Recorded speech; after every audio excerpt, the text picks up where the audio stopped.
The Hnnycast, a weekly LSU baseball podcast with Charles Hannegriff and former coach Dan Canaveri.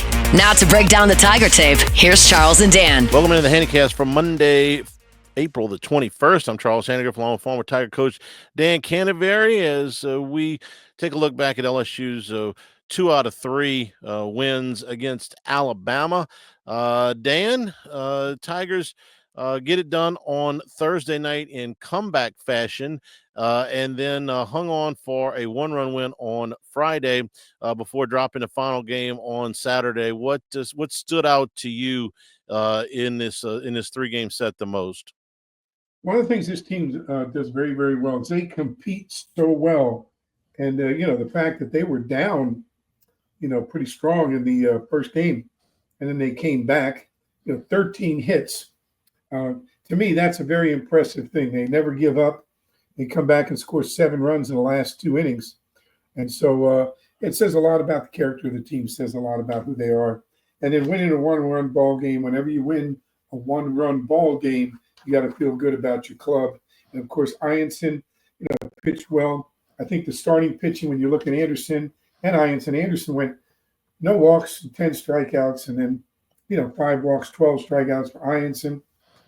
I think that's the strength of the team, along with Zach Cowan and Case and Evans. I think we're real good like that. The thing I'm really worried about is timely hitting, 2-out hitting. That's the thing that seems to be missing. Yeah, it does, because 32 hits for the weekend is a good number, but 14 runs, you'd like to see that many hits turn into a few more runs, and that didn't happen this weekend. But what the timely hitting, Dan, you had a huge pinch hit home run on Thursday night from Ashton Larson, and for a guy that didn't have a hit in Southeastern Conference play, that was just a huge deal. Man, look, for somebody to be able to come off the bench like that and be ready, I thought that was just a huge deal, not just for LSU, but for Larson personally, because he was a starter a year ago. Yeah, it shows a lot of teamsmanship and a lot of stick-to-itiveness, if that's a word, on Larson's part. Up until the home, he only had 3 at-bats in the month of April. I mean, so you got to give the guy a lot of credit. I'll tell you what, credit also to the first pitch thrown to another pinch hitter before Larson to get on base, was sorry about that. What's our boy? Josh Pearson. Yeah, Josh Pearson also came through with a very big hit. In fact, they put John Pearson in, and then when Alabama switched pitchers, they went to Josh Pearson, and it worked out pretty good for him. And Larson hits a 3-run bomb. They were down 5-1 at that point. So Anderson had a strange pitching line, I thought, on Thursday, Dan. 10 strikeouts and no walks. Well, that's great. But he gave up 4 home runs and 5 earned runs in 5 2/3 innings. So this is the third time in, I want to say, 5 weeks that he's given up multiple home runs in a game. So, source of concern for you at this point with Anderson in the long ball? Well, he's a guy that throws a lot of fastballs. He throws his fastball. It's got some carry, so it's up in the zone. It's got a lot of velocity. But, it's deceptive. But a guy that strikes out that many, you're going to live by the strikeout and die by the strikeout, meaning, he's going to throw a lot of pitches in there. Guys are looking fastball. If he doesn't locate it exactly right, the ball's up in the zone, the ball can get out of the park. So you got to live and die with it. The key is for him, knowing that, is because he doesn't walk people, he's able to keep the scores down enough where the team's got a chance to win when he does give up the home. We're brought to you by Marucci. From a backyard shed to the top of the game, Marucci, more than just a baseball bat company. It's a legacy built on passion and precision. With 2 decades of grafting the finest wood, metal, and leather in the sport, they're here to help you run the game. Visit MarucciSports.com to gear up with the best, and also visit the Hitter's House at 5801 Segan Lane and 1801 Airline Drive in Metairie. Members get 24/7 access to the members-only cages, bullpen cage reservation opportunities, and 15% discounts in the retail store. Again, to Marucci.com. So in this weekend, we saw once again that Kason Evans and Zach Cowan. Um, they have pitched now, Dan, in 25 of LSU's 34 wins, either one or the other. I know we're going to start to get this question as we inch towards the postseason with Chase Shores' struggles on the third day of series. But to me, the biggest weapon that LSU has right now is that two-headed monster out of the bullpen, because not only can you can use these guys multiple times in a weekend, and you can use them for multiple innings.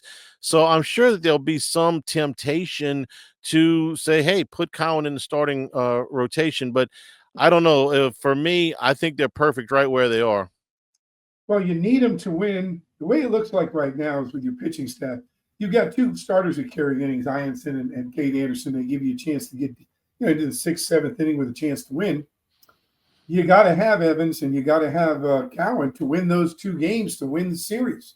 So you got to use them when you got a chance to win.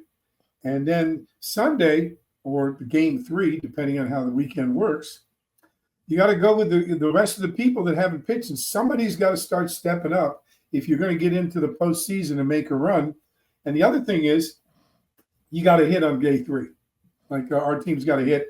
They got to know that the offense has got to carry the load on day 3 until this pitching situation gets settled out. So I think the way Jay's doing it right now is the way to go for this time period, is to get with your two starters, get into the 6th, 7th inning, and then you got to go with your two-headed monster out of the bullpen, try to win games 1 and 2, and then slug it out on game 3, and hopefully you get a clutch performance for 2-3 innings from one of our guys in the bullpen. So, Dan, last week you suggested that maybe they would use Chase Shores as an opener one time through the rotation, maybe a time and a half through the order, maybe a time and a half, face somewhere between 9 and 15 batters. Well, they didn't do that. Instead, they went with an opener in front of Shores. And with the left-hander stacked up at the top of the Alabama order, they threw Connor Ware out there. I thought he pitched pretty well for the 2 innings. And then I was hoping that it would relax Shores a little bit, not to have to start the game, but rather to come into the game. And it was a 1-0 game when he came in. But that didn't happen. If anything, he looked a little bit more unnerved, and then he gives up the 3-run homer.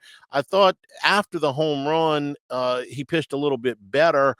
He did have 5 strikeouts, but it worked with Connor Ware, but I'm not sure it did Chase Shores any good. Yeah, I didn't see much difference in Chase Shores' performance. He's still trying to figure it out, Charlie. Kid hasn't pitched a lot of innings. It's a tough situation for Jay. I thought that Ware did a nice job. I thought he was very competent. One guy I'm still high on that we saw a little bit, and I'd like to see him extend a little more, was Cooper Williams. I mean, he still hasn't given up an earned run. He's been in those short stints as a lefty. Kind of disappointed on Sunday. Maverick Rizzi wasn't the guy. We thought he made a move last week, but he didn't really keep that move going. On the middle game. But again, still looking for guys to step up out of the bullpen. Chase Shores has got to step it up at some point in time. I think the more they put him out there, the better chance we have of him breaking through that pressure barrier. And there's still plenty of time. I'm thinking about the LSU teams that have gone deep in the postseason have almost all had a pitcher step up that exceeded what they did during the regular season. I think back to 2023, and I think about a guy like Nate Ackenhausen, who gave him a 6-inning stint in Omaha, or Griffin Herring, or Riley Cooper. I think about Zach Hess back in 2017, really stepping up his game. I think about in 2009, that team had Chad Jones in the last month of the season provide some really important relief. And for you guys in 2000, you had the ultimate, right? Trey Hodges you get Trey Hodges. Trey Hodges wins the MVP. So there's candidates to me. Cooper Williams could be one. Rizzy could be one. I think Jaden Newt has at times showed some flashes. We know that William Schmidt has the talent. He still looks a little bit nervous, a little unsure of himself out there. But all of these guys have plenty of talent. And if any of them fire at one, it could be Chase Shores. If any of them fire in that postseason, that's kind of what you're counting on, because that's been the recipe. Somebody's if they're gonna make a deep run, somebody else is gonna have to step up. I'm going to throw another name out there you might have left off last year, Will Helmers.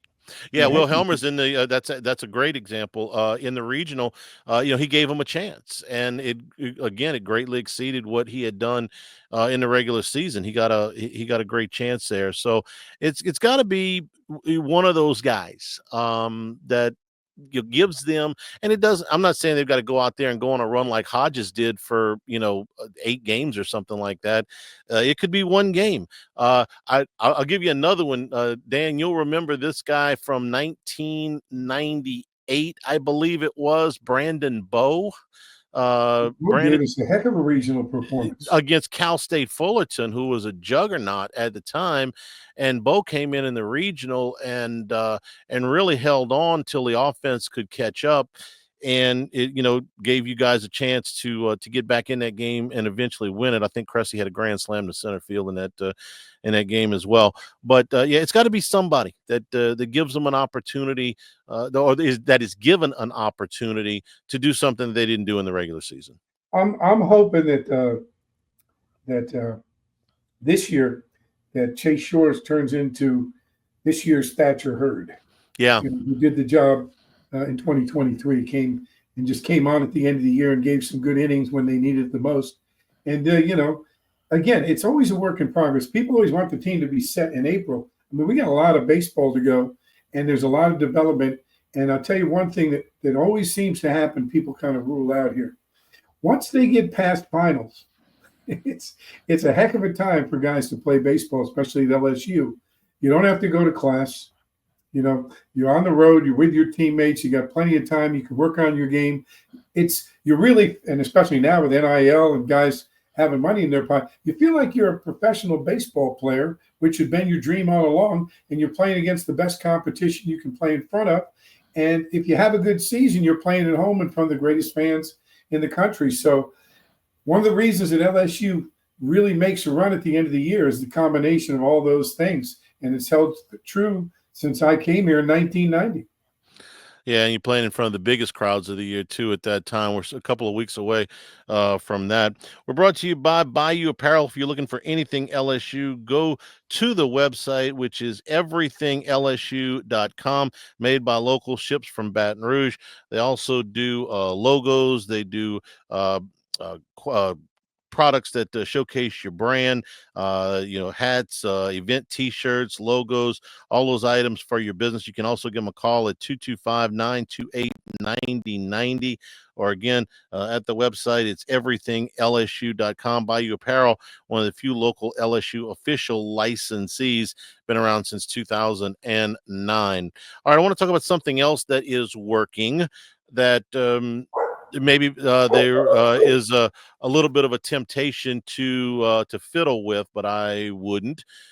Chris Stanfield leads this team in hitting in Southeastern Conference play, Dan. I don't think that we expected him to have this big of a season, but there he is hitting 383 in conference play, some 45 points ahead of anybody else. So he is down in almost exclusively batting in the 9-hole. So you get a guy hitting 383 in conference play. The temptation is to move him up closer to the, up in the order. But having a 9-hole hitter that is that good almost gives you like a second leadoff hitter. And I want you to talk about how much differently you get pitched at the top of the order as opposed to the bottom, and why leaving Stanfield right where he is might be the safest play. Well, I think you hit it on the head, though, the second leadoff hitter. Remember, the only time the batting order is in order is when you start the game.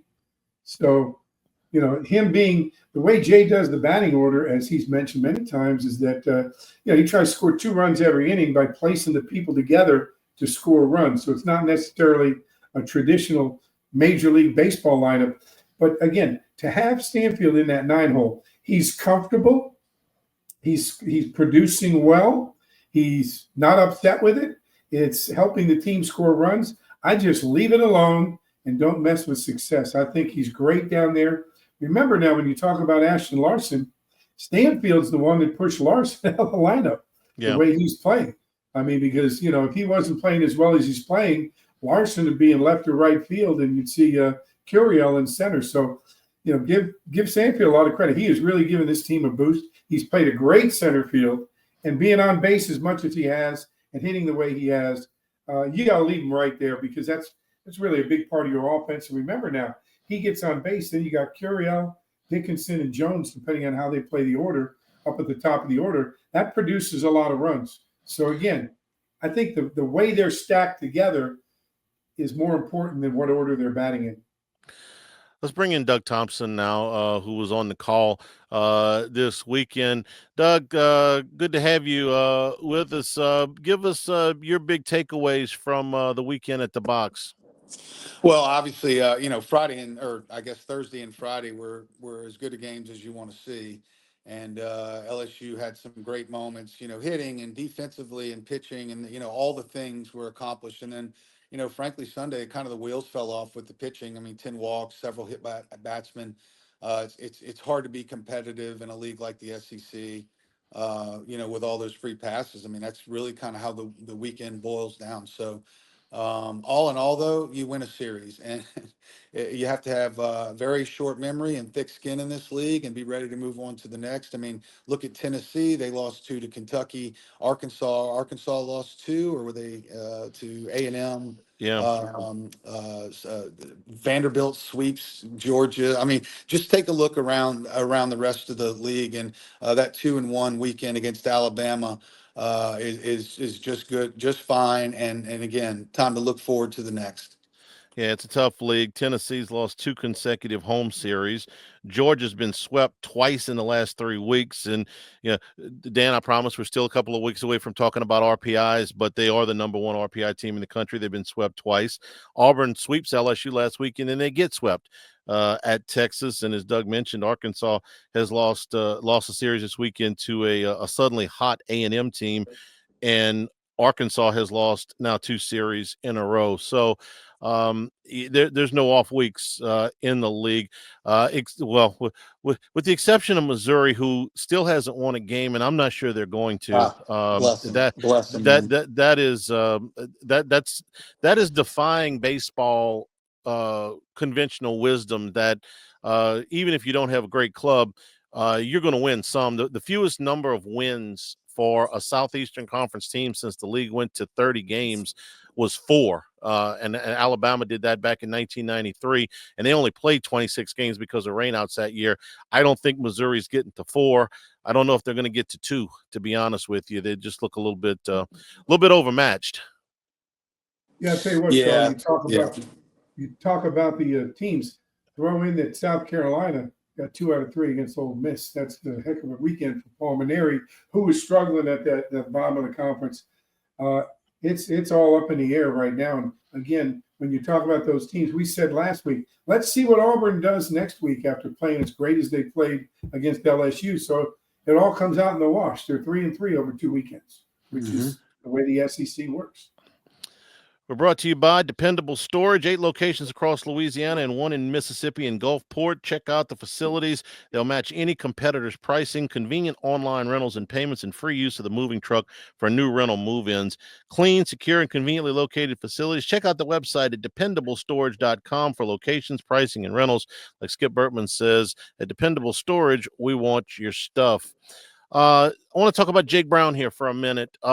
He is having a really good go right now. The home run, he said, got up into the wind a little bit. Doug, you were in the park. You could speak to that.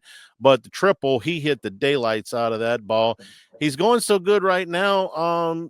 Doug, are you thinking about maybe having him as a permanent fixture in the lineup? He's playing most of the time, but you think we're moving towards him playing all of the time?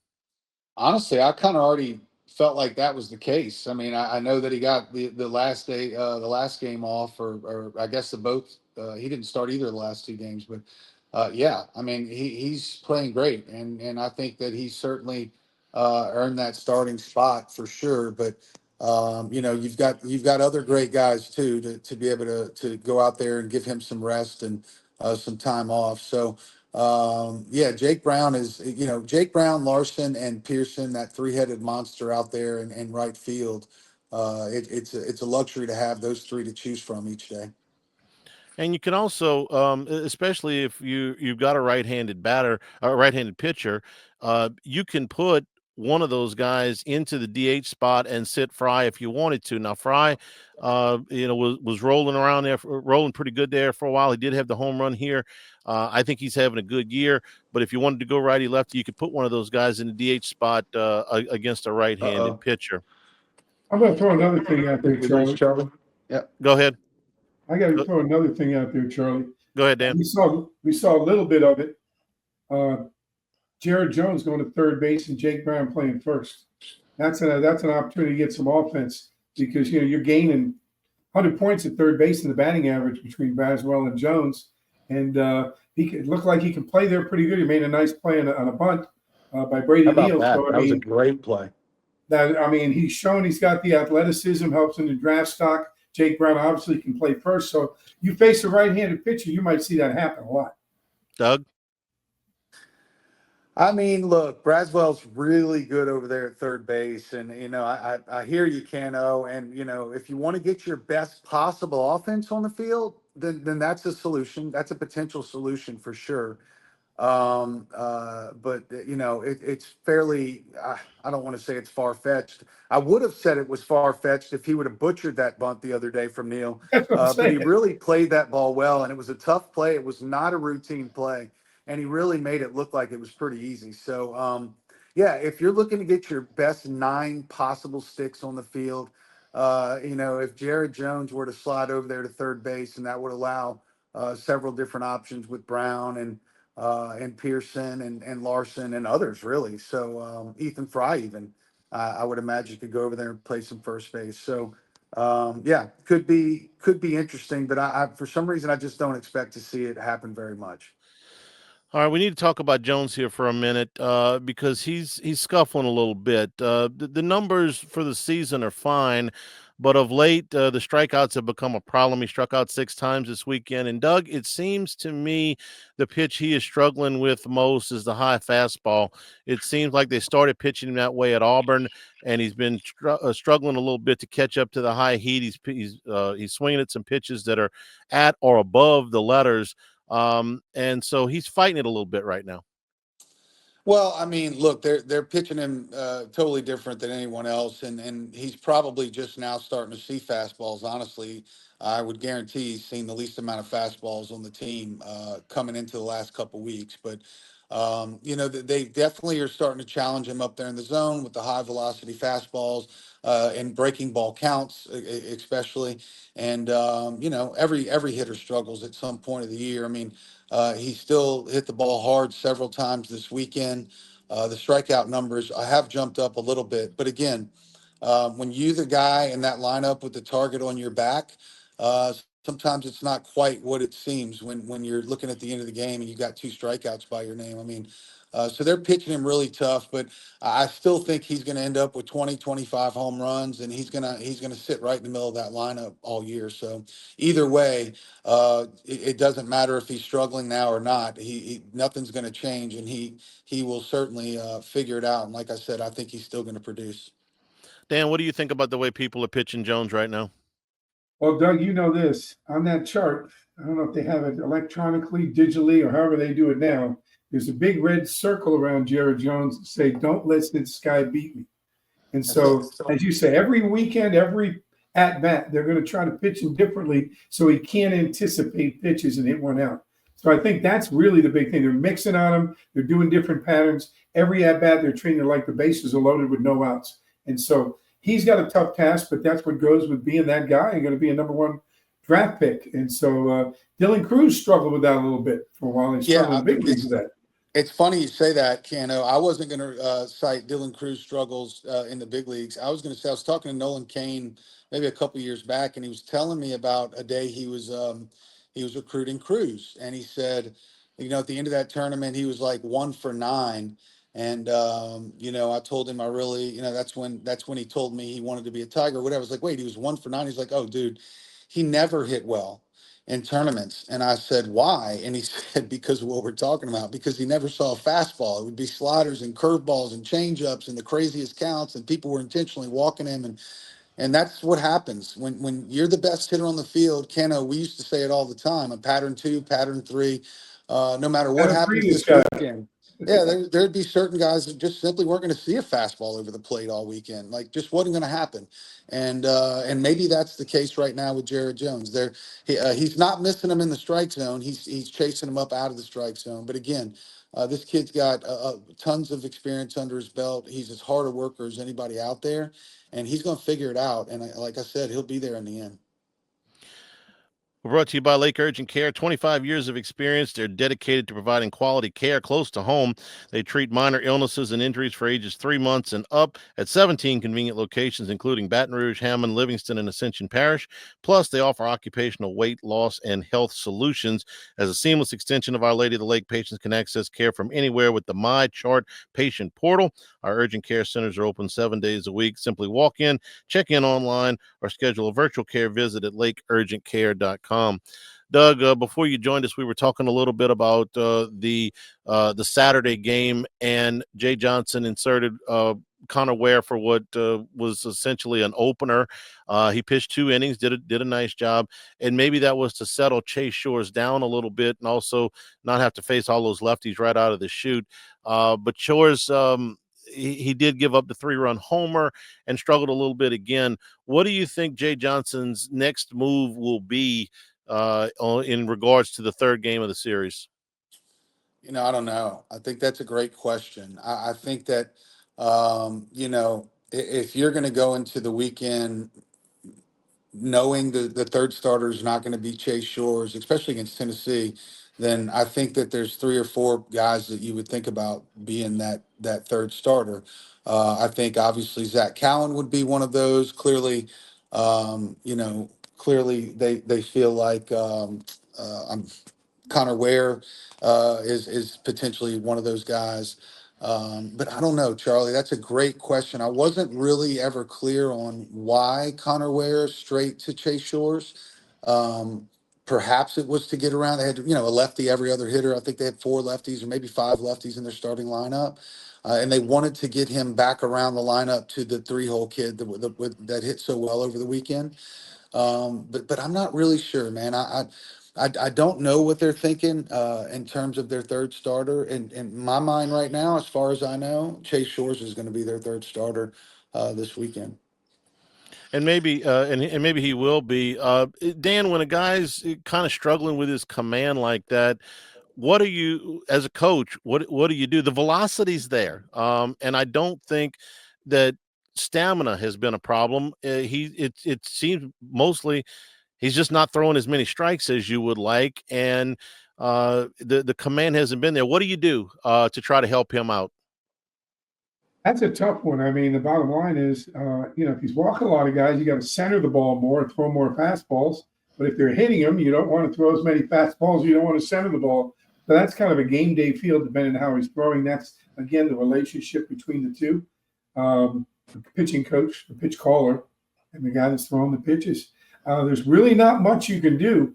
Doug, I'm going to go back to this one. And you weren't here when we were talking about this, but I'm big on game 3. You got to go back to the old days. And Sunday's a fun day because it's run day. You got to put the offense in there because you're not going to get shut down pitching. Maybe that's the time where you load the lineup with 9 guys that can hit it out and hope you can outscore the opposition. I mean, if you feel like your Sunday guy can't get it done, but I think Chase Shores can get it done. I mean, I don't know quite why he can't get around that command just yet, but when he's locked in and he has a good at bat or 3 or 4 in a row, I mean, he looks like an All-American. So that's why it's so delicate. That's why it's so delicate, because he's so dang good. The potential is through the roof. But so far he's just not been able to, quote unquote, graduate, if you will. So at what point, if you're Jay Johnson, at what point do you make a move to that rotation?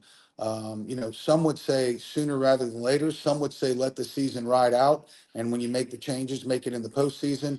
But Kano, you said it best. It's a tough one to answer, really.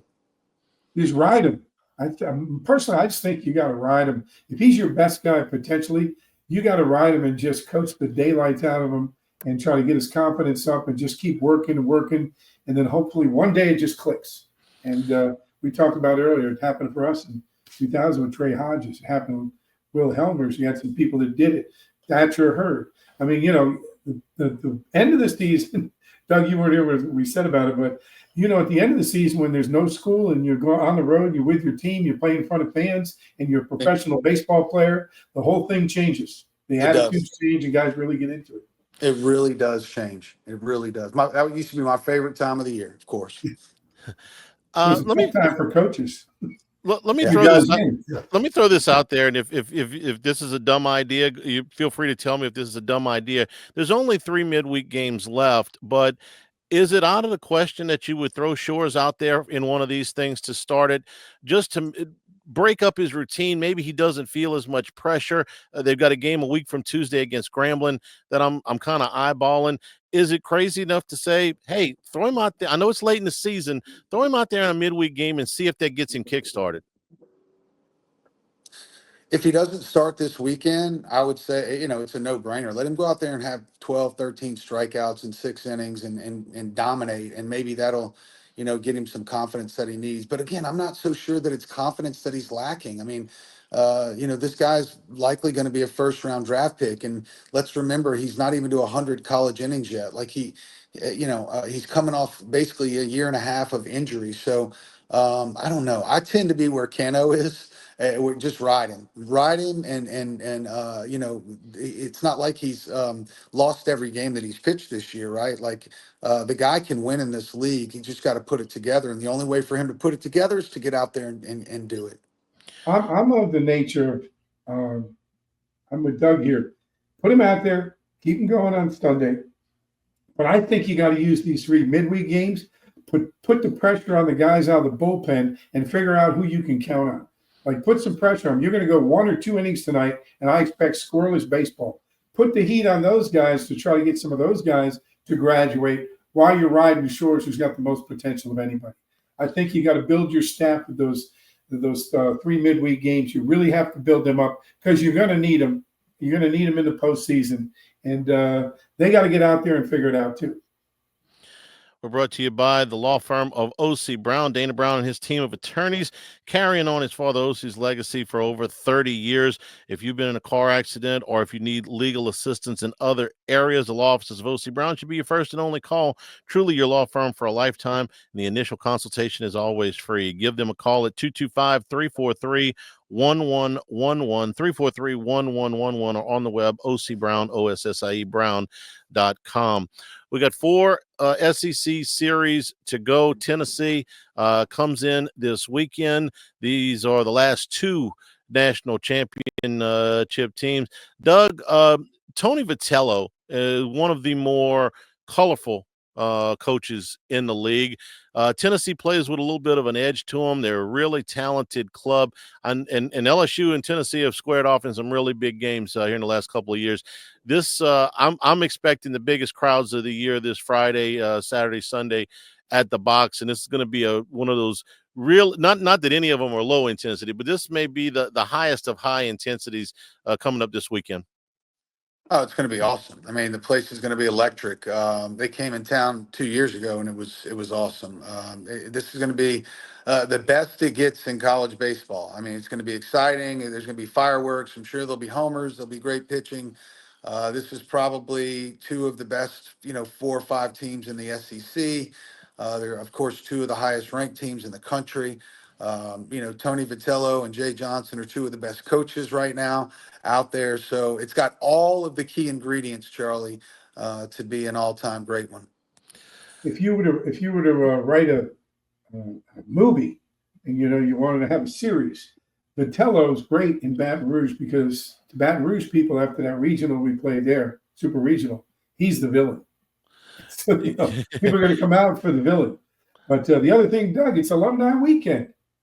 Yeah. All of us get to Yeah. get out there and get to see all the players will be in town, and they're going to honor the 2000 team. So a lot of stuff going on this weekend.